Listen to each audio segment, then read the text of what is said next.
you know, he sits in that crouch waiting for Mango to get up. If he get up attacks, he crouch cancel, gets another grab, or he just reacts to his techs. And this is going to be key here to see if Wizzy can stay on his horse to get these tech chases going, or if Mango is able to escape relatively easily. And so, like, Mango has a propensity to want to style, and I told him, like, there's an art style to, like, having your opponent throw out a move thinking you're going to come in and just wait it out. So I've been trying to convince him to say, like, hey, there is an art to, like, not approaching. Ooh. Right there. I called it. He just got the get up attack, crouch canceled, and got a grab. But he just missed time. He tried to go for the knee and then immediate dash back, but missed the dash. So one opportunity just barely missed for Wizzrobe, and that's another one too. Just good delay on the get up attack by Mango. Ooh. And I think if he back aired there, Wizzy could have potentially lived. So interesting choice there.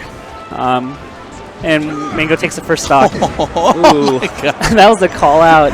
Yep. And Mango loses his stock. Wizzy gets it. 70, man. And Wizzy can get away with that because he's in vulnerability. So even if he misses, he's not taking any penalty. So here we go. One more grab. That's what he was looking for on the first stock, and he got it this time. And he's just still going on this tech chase. Ooh. But Mango too low of a percent can immediately side B. Yep. But still, that's extra damage. Oh, and he barely misses the weak knee, and that is actually going to turn into an edge guard opportunity, but dropped by Mango. Wizzy doing a phenomenal job just walling out Mango with his own hitboxes. And of course, you know, Wizzy, we come to expect that he's going to nail these edge guards, has a really good free flow plan, and he takes the lead right now. Yeah, I love that up air patience, waiting for Mango to fade back and then getting him. And then all he had to do is back air. And here we go, another opportunity for Wizzrobe. Oh, and he missed the turnaround on the dash. Oh, wait a second. Ooh. Oh, I love the cheekiness by Wizzrobe, though, to go for that. I like the idea, but you have to also expect that they are going to get the meteor cancel at Mango's level. Yeah, and at that low percent, too. It's pretty easy. Mango reading a roll, Wizzy techs in place instead. Again, so Wizzy batting about 500 on his tech chases. He's had a few good strings, but also a couple missed opportunities there, and Mango getting the lead right back. But missing a tech chase when you're committed to the grab, and if you whiff a grab, it is such a huge penalty. Yeah. And that's why that's a risk, right? Even if you go like 80%, the one time you miss, you're taking 50 of your own. So it begs the question, like, how much do you really want to go for the grab every time? Well, there it is. Just every time, just that weak knee fade into up air and trying to cover everything. And he throws out a hitbox. Mango not there, and so he just grabs that ledge and rolls up in a game 1 victory for Mango. And the interesting call out there is that Mango knew Wizzy was going to throw a hitbox, so he just kind of faded back and just waited Wizzy out. And that's the thing about Wizzy. He covers himself really well, but if you can call out when he wants to throw out like a hitbox to protect himself, you can immediately whiff punish him. Ooh. Yeah, but immediately just got the meteor cancel. And Wizzy did. He tacked the up B. But Wizzy started off well, and that was essentially a 2-stock swing. So that could have easily gone in Wizzy's favor. So what Mango's going to do is he's going to kind of poke out of his shield and then kind of wait for the out of shield option. That was preemptive from Wizzy. So that's hard. That's like one of the tougher things to do if you have to get that turnaround dash. So I like that decision by Mango to make it a little bit more difficult for Wizzrobe. But, the slick fade back. Yeah. So a lot of the options that Wizzy thinks are going to work are just barely missing, and that's because Mango's fading back and doing the little aerial drifts that you just kind of covered. And the trade. Great tech by Mango to stay right on top of it. Ooh, raw grab, and he calls out Mango there. And Wizzy's just been barely off on a lot of these knees off stage. And that's been a big difference between getting stocks and getting edge guarded. These little micro interactions have been costing him. And it looks like unless Mango drops it here. Oh, knowing his percents. Wow. Falcon, one of the heavier characters in the game, but up air on the base of Battlefield will kill a 145. All right. So once again, another good counter approach from Wizzy. And I would say like Wizzy is actually winning most of these interactions where Mango wants to take space and encroach on Wizzy. Yeah, but Mango going in right now, just all over Wizzrobe. Oh, and look at that, just the smallest of dash dances to get outside that stomp range. That was beautiful. Yeah. Let's see what Wizzy. Oh, he barely misses again. Oh, my gosh. So I think just slight mis-execution. I think that's pretty safe to say, right? I imagine that Wizzy would be able to get that in practice. All right, so Mango has just taken every full advantage of these small drops that Wizzrobe has done and turned them into big openings. And right here, just on the tech chase, and oh my goodness, just going, he's still going. But Falcon's able to take a hit here. And Mango's kind of calling out these approaches from Wizzy, but Wizzy gets an opening. Ooh. Oh, but you can't be DIing that in, Mango, and he knows it, but Wizzy not able to come back. And just these little mistakes have given Mango the lead right now. Yeah, that's a huge turnaround. You know, Wizzrobe, that's bread and butter if you see that Fox DI in. And once again, he crouch cancels the get up attack and punishes Mango, but not able to convert.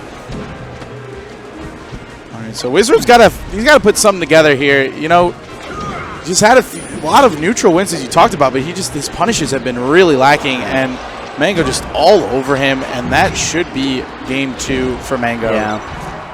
And that's the story of game 2. And this whole set, actually, is just Wizzy slightly late on his follow-ups, and that's inexcusable if he wants to win against a player like Mango's caliber. Yeah. All right, so are we going to see a Wizzrobe stall tactic that he's sort of become notorious for? Yeah, where is he going? He's in the middle of a set. Where are you going, Wizzrobe? Come back. Yeah. I mean, what? So each of those games he SD'd, you know, we saw the drop zone. He wasn't able to live. He missed edge guards. He missed his tech chases. And on his grab things, as daunting and threatening as it is, he's only racking up like 30 damage tops. Yeah. So it's going to be interesting. And his decision trees on the edge guards, Mango's Mango's been able to call out what Wizzy's looking for on these decision trees and outright just counter, you know, the flow chart. And so I'm wondering if Wizzy starts to make these hard read calls on Mango's counters to his counters. Yeah. All right, so there he is back. He just took he took a second to compose himself. Just didn't want to do it on stage, though. I'm surprised we haven't seen a glasses cleaning. We haven't seen the little mystery box. Yeah. All right, so where do you think, you know, I was going to say Battlefield did not work out first 2 games, so the Dreamland counter pick. I like this a lot more because it gives him, you know, obviously a lot more room and a lot more dash-in space like that. Yeah, look at that. That was beautiful by Wizzrobe, just baiting Mango to come in and getting a grab here. Ooh, no reaction there. Yeah, he had plenty of time. So Mango did that side B and got like caught on the ledge. So he didn't get the full extension of the illusion. But, oh my goodness. Oh, and there's another one. That is a good punish by Wizzrobe. And those were the punishes we were looking for in the first 2 games that weren't coming out. And so Mango was waiting for the call out on like a dare out of shield. And that's why he waited. And Wizzy did not, you know, throw it out. Smart of him too. Wow, and for that is a 0 to death by Mango, just taking complete command of that stock. And these guys, this is what you want to see, right? This is you want to see one opening just get bodied, and then the other player comes down, they get an opening, they body them right back. It's beautiful melee. Ooh, and Wizzy approaching high, which is a little bit unusual, maybe one of the tactical adjustments that he's making. But now Mango's looking for that dare out of shield, and I'm a little bit worried that Wizzy's going to still keep to it. Oh, there you go. This time gets the dash back. Oh, Raptor boost. Well, it looked like he was going for the reverse knee, but you can't be spot dodging right there. That's a pretty easy knee right there for Wizzy. And once again, covers low and doesn't get anything. Mango loves to cover high. You got to know that in your notes. Yep. And Mango, once again, knowing that Wizzrobe likes to throw it, those hitboxes coming back, and he waited for the knee to come out and then punished. And that was the exact same setup he got in game 1, where you throw the dare, you think that the Falcon's going to be scared because they're in a defensive posture. Instead, he goes, no, I'm just going to knee you. Yep. All right. Ooh, devastating combos off the grab. Oh, and the laser just for giggles, man. And this should be another. Oh, he sneaks around the up smash. Rolls out for safety. Starting to incorporate those in because he's realizing that Mango's looking for the dare. Oh, and that time waiting out the stomp and getting in with his own nair, and Wizzrobe down to potentially his last stock in winners now. Let's see what Wizzy can do here. I mean, he's got all he has to do is just get a couple grabs and trust his 20 GX instincts, man. We know that he can do. We know he can get a grab and go these tech chases the distance, but Mango not letting him have any opportunity and gets all 4 lasers. What a last stock by Mango. Holy moly. And he was just like, I'm not even going to give you a grab. Yeah. I'm just going to take it. He got one opening and he just bodied him for it. And that's what we're talking about, you know. The last set they played at What the Fox was pretty close, but other than that, Mango has just been dominant in that matchup. You know, big shout-outs to SJ for just perpetual Falcon practice, and it really showed there. The combo game was insane. Yeah. And once Mango started waiting, it kind of locked out that the dare out of shield game that Wizzy was getting a lot of opportunities off of. And, you know, overall, it was just kind of disappointing on Wizzy's end. Just his punishes were not up to par. Yeah. And when, you know, you play a big 5 or a big 6 guy, they're going to take every opening to town, and Wizzy was not playing at that level. Yeah.